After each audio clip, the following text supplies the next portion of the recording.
Kembali lagi bersama saya Satrio Muhammad Alif, salam GG. Di sini kita kembali di kuliah geodesi geometrik ya, pertemuan pertama segmen kedua.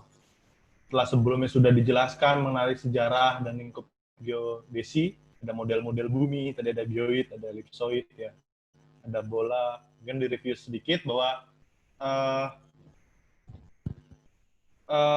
untuk keperluan penentuan posisi tadi ada jarak sudut koordinat yang benar ya, secara konsep benar tuh menggunakan geoid. Tapi karena terlalu rumit gitu ya, akhirnya dipakai yang ellipsoid sebagai model matematis atau pendekatan. Tadi divisinya tadi sekitar 100 meter.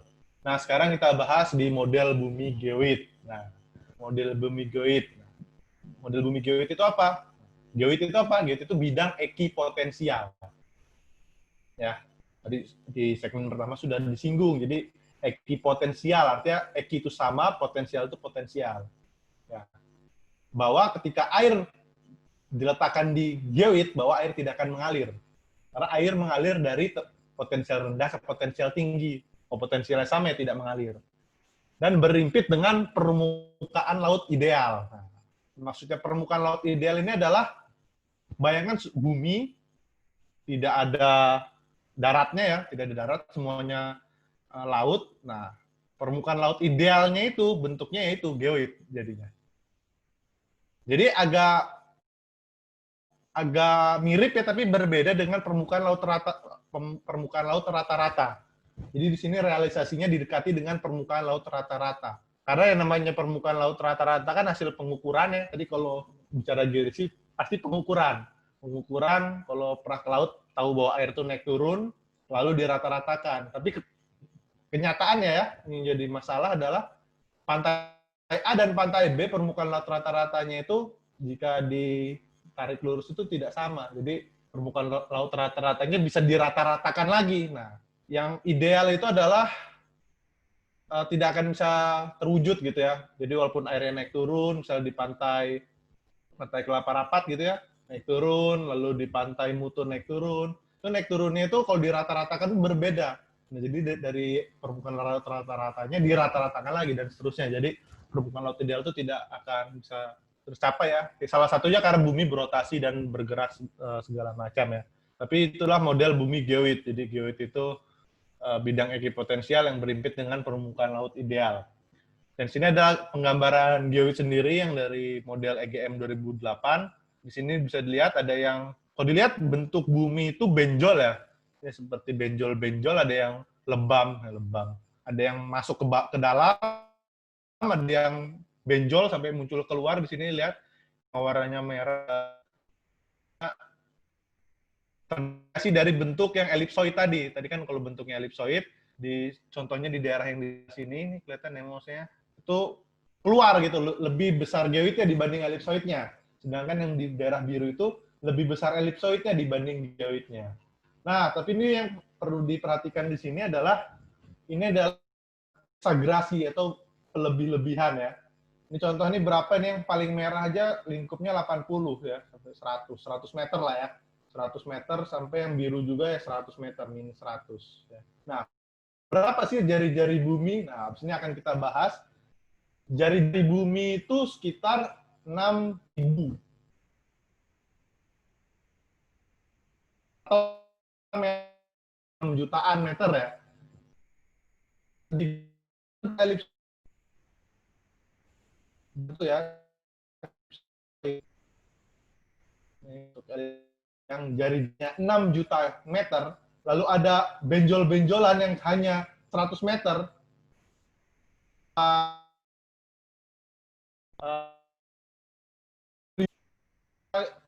Jadi kalau misalnya kita lihat dari luar angkasa ya, di bumi itu bola terlihatnya. Bahkan dari bola ke elipsoid secara visual tidak terlihat ya.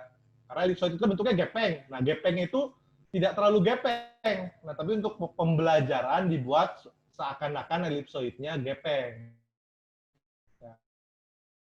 Ya kalau kalian keluar angkasa lihat bumi ya tidak bola juga, tidak akan geoid gitu ya. Geoid pun tidak bola karena gepengnya sedikit dan benjol-benjolnya ini hanya sedikit. 100 meter. itu 6 juta meter. Ya kan? Jadi untuk pembelajaran ini kan lebih ditunjukkan itu benjol dan tidak bola ya. Ini kalau kalian lihat bahwa ini benjol dan benjolnya dari bola, kelihatan lingkaran gitu ya. Nah, ini sebenarnya elips, gepengnya tidak besar. Nah, nanti elipsoid akan dibuat. Oke, ini model bumi geoid. Nah, sekarang sebelah dia pernah dari bumi. Jadi kan yang pertama di Masehi,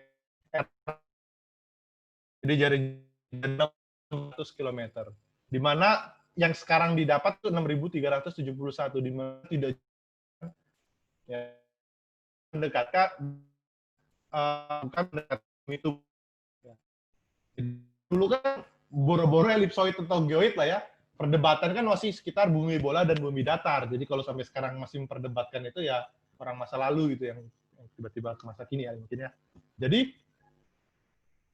dengan idenya sederhana di sini kalau bisa dari gambar ada kota A, ada kota B. Ini bisa dilihat ada kota A, ada kota B. Lalu di kota A itu ada sumur, di kota B ada gedung. Di mana jarak antara kota A dan kota B itu ada jarak ya, dan gedungnya pasti tinggi.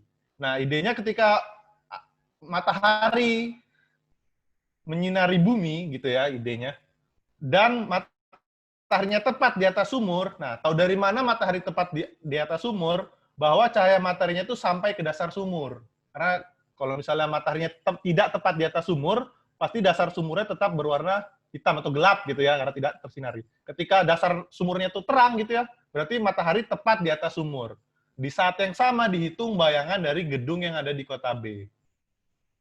Ya. Nah, tadi kan variasi geoid itu hanya sekitar 1% ya dari radius. Oke, nah ini contoh perhitungannya. Di sini H itu tinggi bangunan di kota B, bangunan. Jadi ini matahari ketika tepat di atas sumur A, sumur di kota A ya, ini sumurnya. Nah, lalu ada S itu jarak kota A dan kota B. Lalu ada R itu radius bumi. R nggak ada di gambar ya. Idenya menggunakan prinsip tangan ya. Tangan itu apa? Depan per samping ya. Misalnya ini sudut T itu yang di antara gedung ke arah jalannya matahari, T. Depannya yaitu si depan ini yang bawa, ini kan sudutnya T ini, yaitu D ini, depannya. Lalu sampingnya tinggi bangunan, didapatkan nilai T. T ini kalau diperhatikan ini adalah sudut yang apa ini namanya yang besarnya sama. Ada dua sudut, ada dua garis paralel, lalu ada gotong, maka sama. Jadi nilai T ini sama dengan sudut antara kota A, pusat bumi, dan kota B. Ini saya ulangi, jadi sudut T yang dibentuk antara dasar bangunan di kota B, puncak bangunan di kota B, dan ujung dari bayangan yang dibentuk oleh bangunan, itu sama dengan sudut dari kota A, pusat bumi, dan kota B. Yang namanya sudut itu pasti 3 titik ya. Di sini contoh sudut T ini kota A, kota pusat bumi, dan kota B. Nah, itu sudut T. Nah, ini menggunakan persamaan.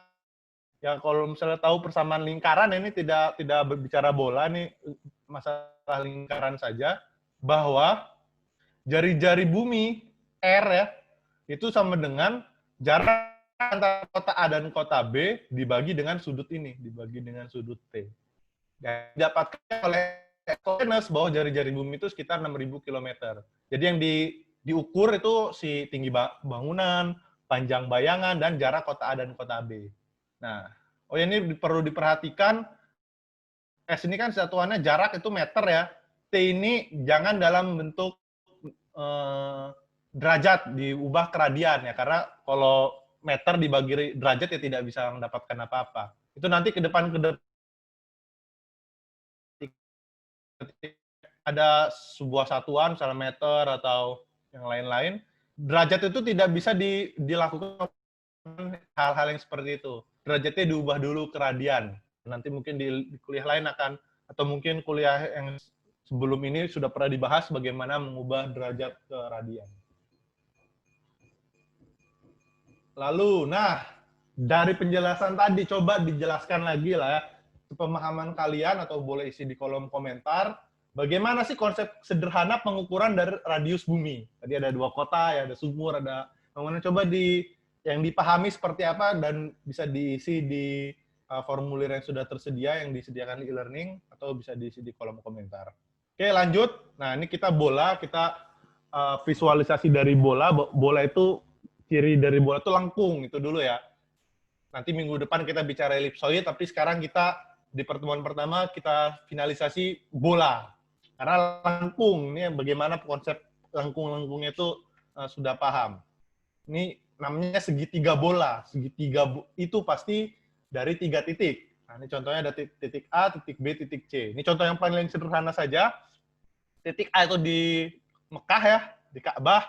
Di C itu kutub utara. B itu adalah Itera gitu ya, di Lampung, di Indonesia contohnya. Segitiga A, B, dan C. Ini contoh aplikasinya perkiraan arah atau azimut dari kota A, kota B. Jadi memperkirakan arah kiblat sebenarnya. Arah kiblat, misalnya kita di Itera, berapa sih, ke arah mana sih kiblat itu? Ya. Itu dengan pendekatan bola, walaupun bumi itu bukan bola ya, nanti ke depan akan dibahas lagi arah kiblat yang kalau bukan dengan bola. Tapi ini kita coba arah kiblat dengan bola. Nah, ini pelajari dulu kembali konsep azimut, mungkin akan dibahas di pemetaan dasar. Azimut itu seperti sudut jurusan ya. Jadi sudut dari arah utara ke target gitu ya. Jadi bernilai positif bergerak searah jarum jam. Ini coba dipelajari lagi azimut itu seperti apa. Jadi searah jarum jam nih kata kuncinya. Jadi kalau misalnya azimut 90 derajat berarti ke arah timur. Ya, azimut itu dari arah utara bergerak searah jarum jam. Jadi kalau 90 derajat berarti ke arah timur, 180 derajat ke selatan, 270 derajat ke barat. Ya, dari arah utara 270 derajat berarti ke arah barat. Contoh kalau yang ini azimutnya itu, ini kelihatan mouse-nya begini ya. Nah, ini adalah azimutnya di atas 270 derajat. Nah, dengan konsep azimut bahwa azimut bernilai positif bergerak searah jam, nampaknya adalah arah dari kota yang lebih barat ke kota yang lebih timur. Nah, gimana maksudnya? Arah dari kota yang lebih barat ke kota yang lebih timur. Lihat A dan B, mana yang lebih barat? Ke kota B adalah sudut dalam segitiga bola. Jadi kalau lihat di sini, yang ke arah A yang lebih barat, yang disebut arah dari kota A ke kota B adalah ya sudut P ini. Ya. Ini adalah azimut dari A ke B. Nah, sedangkan yang satunya beda. Arah dari kota yang lebih timur ke kota yang lebih barat adalah sudut luar segitiga bola. Yang lebih timur kota B ke yang lebih barat kota A. Arah dari kota B ke kota A bukan sudut Q, karena sudut Q ini berlawanan arah jarum jam. Ya. Yang disebut dengan arah atau azimut B ke yang sebelah sini, yang tadi yang saya sorot. Di mana besarnya adalah 360 derajat dikurang sudut Q. Oke. Paham ya, ini arah itu jadi lihat kotanya itu di barat atau di timurnya. Kalau di baratnya gitu ya, dari pingin tahu dari Lampung ke Surabaya, mana yang lebih barat? Lampung ya. Lampung, Surabaya arahnya tuh kalau di segitiga bola kan itu yang mana? Yang di sudut P, sudut dalamnya. Ya, oke, kita coba bagaimana menghitung arahnya sendiri, bagaimana menghitung P atau menghitung Q. Oke, ini dijelaskan lagi ya terkait simbol-simbol ini. ABC ini adalah kota titik-titiknya. Tadi contohnya A itu Mekah, B itu Lampung, C itu Kutub Utara. Nanti ini jadi tugas juga, ditonton ulang lagi aja di video ini jika tidak paham. P itu arah atau azimut dari kota A, kota B. Tadi udah ya. Itu adalah Q ditambah arah dari B kota A yang ini tadi ya. Q ditambah azimut dari B A itu sama dengan 360. Jadi Q-nya bukan apa-apa.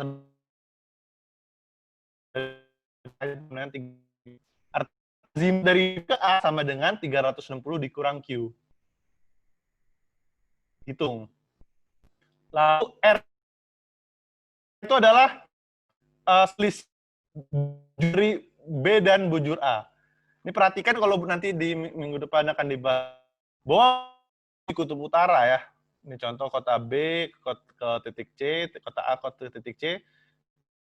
Kota B memiliki bujur, kota A memiliki bujur. Kota A. Nah, ini yang membedakan segitiga biasa dengan bola. Kalau namanya segitiga biasa, ABC ini adalah jarak, satuannya meter, ya. Sedangkan kalau di segitiga bola A dan BC, AB juga. Nah, sudut apa? Ini yang akan dibahas yang A dan B ya, karena yang C tidak didalami di sini. Ya, nanti cari tahu saja C itu sudut yang mana. Tapi A ini adalah selisih antara lintang B dan lintang C.